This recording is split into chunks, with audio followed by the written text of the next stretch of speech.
Hello mga kamamshi! Magandang hapon sa inyo lahat. Naulan ngayon ang panahon, so mag-iingat po tayo. And for today's video, gusto ko lang i-share sa inyo yung experience ko since as a first time mom. Yung anak ko kasi, simulat sa pool, pansin ko is mabagal yung pagbigat niya, yung sa weight niya. So 1 year old, 2 years old, medyo, ayan, parang bakit ganito, bakit ganyan lang. Samantalang makasabayan niya, ganito na, ganyan na. Then, sa pedya naman, normal lang naman daw yun. Kumbaga, hindi siya tabain. And, pero masiksik siya.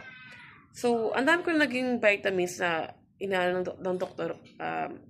So far naman nag-okay siya. Pero ngayon 3 years old na siya. Ang weight niya is 15.5 kilograms. So, tuwang-tuwa na ako kasi at least nagpasa siya sa ratio. Kasi kung mag-search kayo, meron kasi yung ratio or yung age na dapat pag ganitong age, ganito na yung weight niya. And, eto na siya.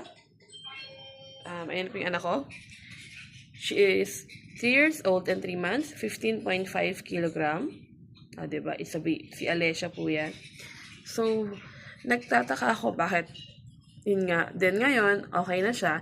So, ipapakita ko sa inyo yung vitamins niya. Ayun po yung vitamins na ginagamit ko ngayon. Ascorbic, Selene Plus. Ascorbic, yan. Multivitamins, ito po isa. Yung Peja-Fortan.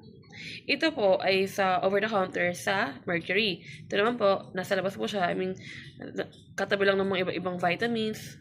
So, ito po ang nasa over-the-counter yung Peja-Fortan AS, Appetite Stimulant. Kasi merong dalawa yan, may isa pa yan, yung weight po ata yun, or sa height. Hindi ko lang alam yung, basta yung exactor. So, sa ngayon po, ang binibig ko is yan na, 250 ml. Kasi every day, nainom po siya ng 5 ml. So, depende po yan sa anak nyo kung saan siya maghihiyang na gamot. So, as your pejo first, syempre para sure. Ako kasi yan yung ng doctor sa kanyang reseta. So, yun lang po. Sana nakatulong ako. Yun lang.